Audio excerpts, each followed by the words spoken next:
Right then, welcome back. And today, today we're going to do this. We're going to do a setup for the 1981 GSX1100S Katana, one of the most mental bikes that ever must have existed in the early 1980s. Air-cooled 1100 GSX-R derived engine, I believe.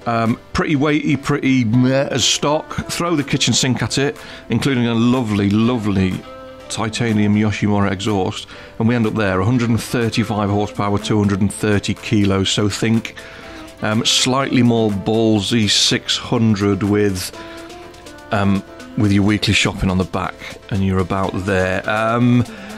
Not something that's always tickled my fancy. I like it more as I get a little bit older. So yeah, a bit of a grower. Setup wise, that's where we ended up. That was the electronic settings. Tyres. It'll run a soft quite happily, but if you're going mad, it will cook it. Pros and cons. It's faster than you'd think. We'll talk about that a little bit more.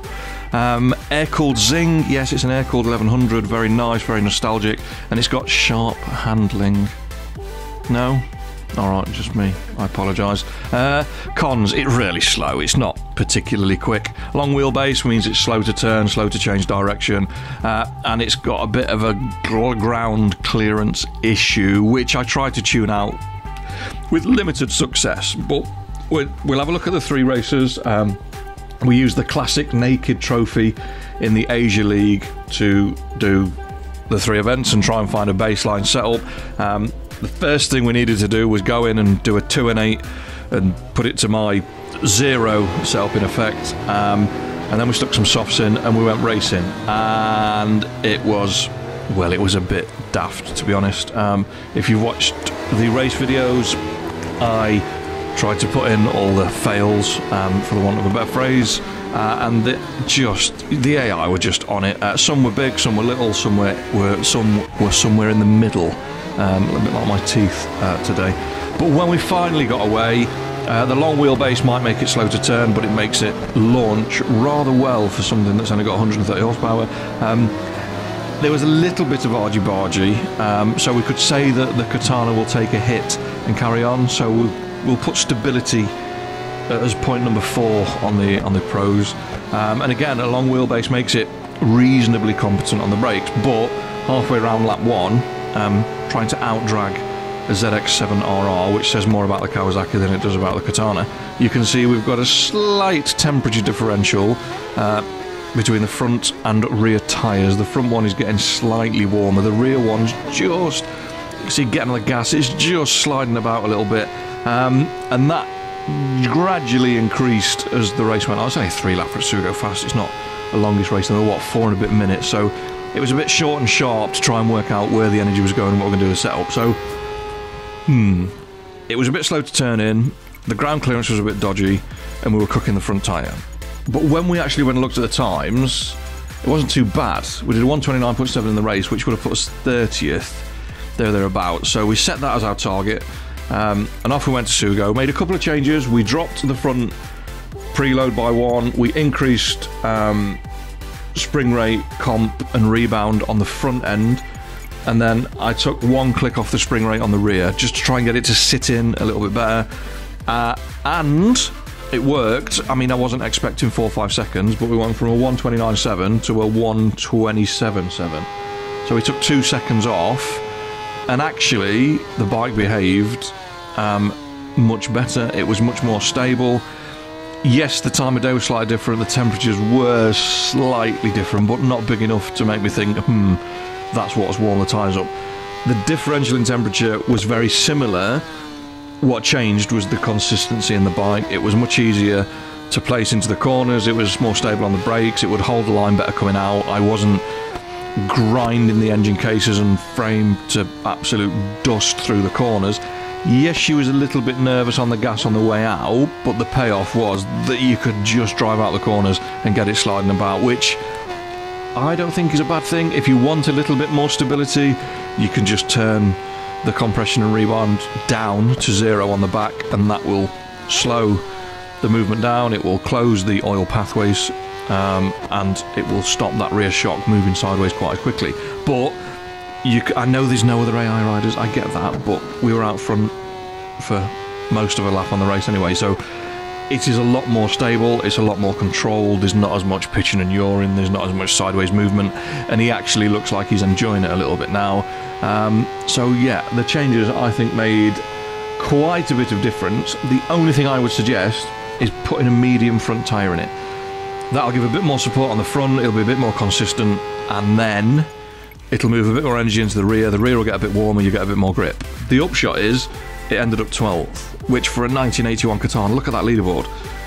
Suzuki GSX1100S aside, everything else is from, well, at least most people's lifetimes. Second race, we went to Suzuka East 3 laps. Now, I didn't think this would be in the Katana's wheelhouse, and I was wrong. I thought the AI riders would just pick missiles, like an untuned hedge abuser or something like that, and vanish down the straight. And then I'd be grinding the pegs and the engine cases round the corners trying to catch him up, and we'd just end up playing a stupid game that they would end up winning because they could do 11.5 million miles an hour and I can't. No, that's not what happened. What happened is the Katana actually quite liked it.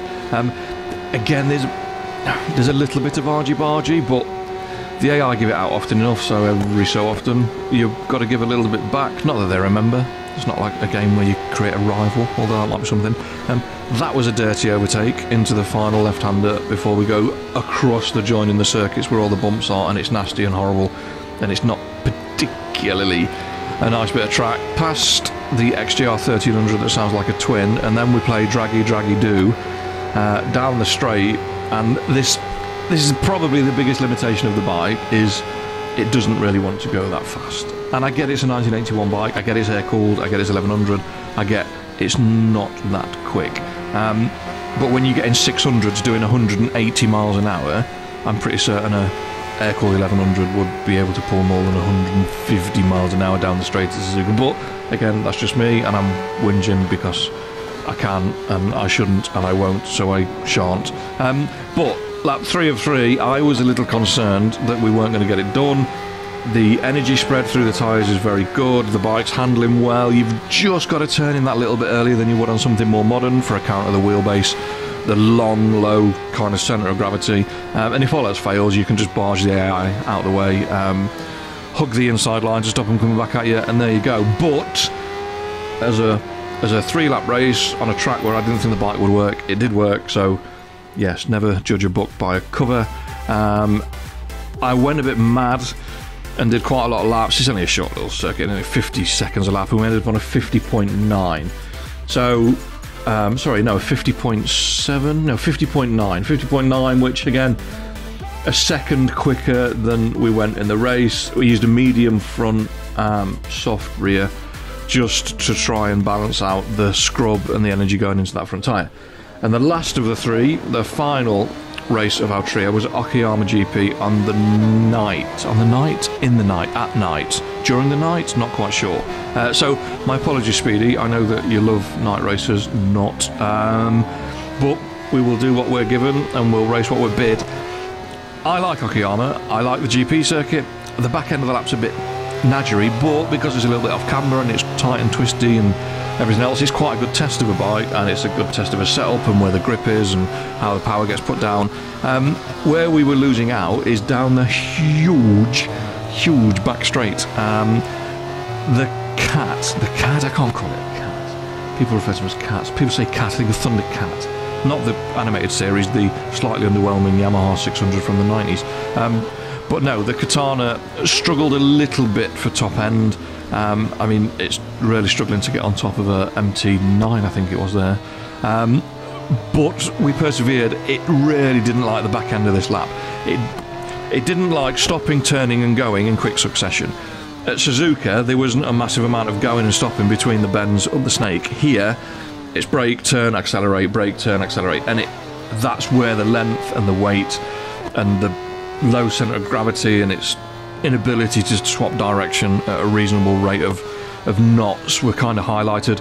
Through the final turn it was very good because we've just got a little bit of slide because we're letting the rear shock move, and I was really frustrated. I didn't really seem to be able to catch him, and then I made a massive mistake into this kind of double apex hairpin, turn 4, which meant I got a really straight exit. We were just on the cusp of grip and driving forward, which gave us a little chance to get in the slipstream. And there's that ZX7RR again. They've obviously listened to my criticism. And then I thought, well, I'll outbrake them into the tighter hairpin, turn 5, which didn't work. They run wide, and then I thought, oh, sod it.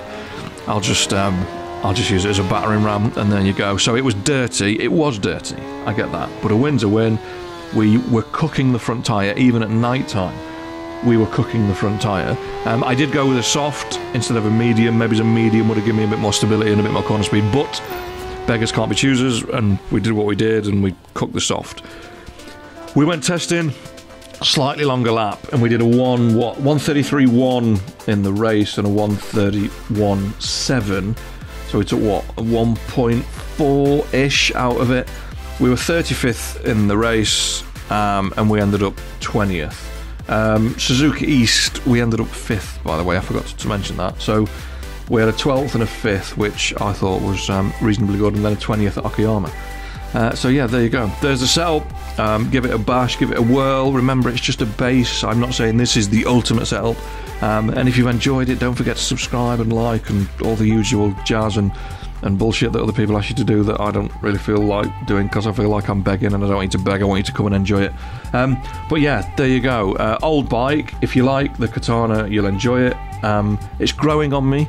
I will probably not use it again because it didn't grow on me that much.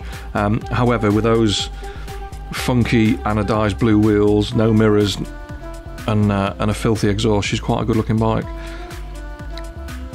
The dashboard as well would just, I mean, in 1981 I bet it was absolutely awesome, but it's very much of its time, isn't it? Although some of the specials that the Japanese bike shops knock out, oh my god, some of them are absolutely fantastic. A fuel tap. You've got to be of a certain age to remember fuel taps, that's for sure. Got caught out many times with them. And that's your lot. Thanks for watching. Thanks for liking, commenting, subscribing, all the usual jazz. And next time we're going to do the 2019 BMW S1000RR race model. So fingers crossed, I'll see you then. Take care, stay safe. Peace.